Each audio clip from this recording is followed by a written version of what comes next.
Hello，大家好，我係 Johnson。我誠意邀請呢個 weekend 咧，你同你屋企人咧過嚟我哋嗰個售樓處咧，去聽、去參與我哋嗰個嘅茶座會。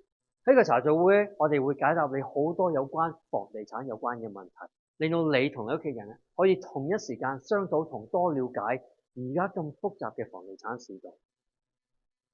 記得登記喎。Hello，大家好，我係 Candy，係 T1 Group Beauty 嘅。咁我平時咧就同大家介紹咗好多唔同嘅片，就係介紹樓花 condo 啦，或者係 house。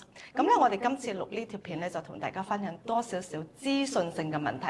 例如，我哋多倫多有好多永久性居住權嘅 condo 啦，或者係永久性居住權嘅老人公寓。咁想同大家分享下佢哋嘅區別之處。咁咧，所以咧就邀請到 Johnson 幫我解釋下呢個唔同之處嘅。Hello，Johnson。Hello，我有少少緊張。唔使緊張，唔使緊張。其實咧，好多朋友咧都有聽過 life lease， 即係一個永久居住權呢種咁嘅產品嘅。Yes。咁樣呢一個其實喺市面上已經常聽見咧，就係譬如好似怡康啊、萬常啊、葡萄園啊呢種咁樣嘅產品。咁其實即係仲有好多其他，唔係只係呢幾個啫。咁呢啲機構咧，絕對係做緊喺我哋嗰個華人社區咧，係提供緊一個好嘅產品同一個好嘅服務。不過咧，往往我自己知道咧，就有好多混淆，或者有好多家庭咧都唔知道其實係咪同一樣嘢，定係唔同一樣嘢嚟嘅咧？大家個 question 就係話呢一種長者大廈啦，我哋咁叫嘅長者大廈，同我哋平時普通買嘅 condo 係咪同一樣嘅？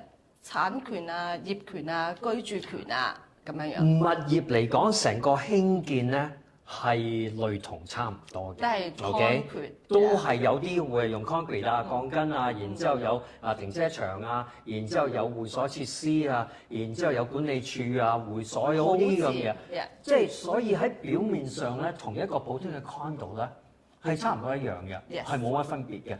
不過其實背後 underneath 咧，睇翻佢嗰個嘅業權同埋佢嗰個操作咧，就係真係有少少區別。咁所以今日咧就多謝有機會咧可以同大家分享下，分享。咁先講下嗰個 life lease 就係一個永久居住權。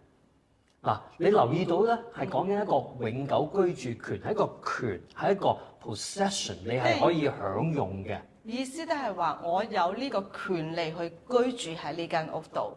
但係我冇擁有佢，你可以擁有嗰個居住，不過咧即係好似一個租客咁樣。租客係。不過咧你就冇業權嘅，因為佢哋嗰個登記啊，喺田土廳啊嗰個地政處啦，會登記成座樓咧作為一個大單位嚟嘅。一個 owner 嚟嘅，係啊，咁樣所以即係無論係頭先講過萬常啊、怡康啊，好多其他嘅機構啦，就會喺嗰個慈善機構咧去擁有成座大廈。然之後咧，佢哋其實賣緊咩咧？係賣緊一個居住權咧，俾嗰個家庭，令到佢哋咧可以喺嗰度住。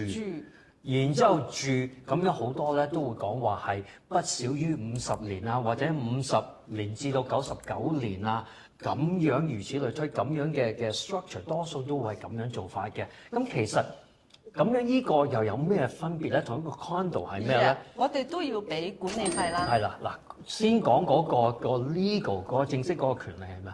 你普通買一個公館一個大廈呢個 condominium 咧，咁樣譬如好似我哋今日企緊喺呢一度，我哋喺嗰個 sales gallery 做 interview，呢個咁嘅 condo 咧，你係真係有佢嗰個嘅喺田土廳咧，有個業權喺度。title transfer。有個 title transfer，要做嗰個 land title transfer，然之後日後有個 land title transfer tax，有曬呢咁嘅嘢，同普通嘅獨立屋啊，同普通嘅物業咧。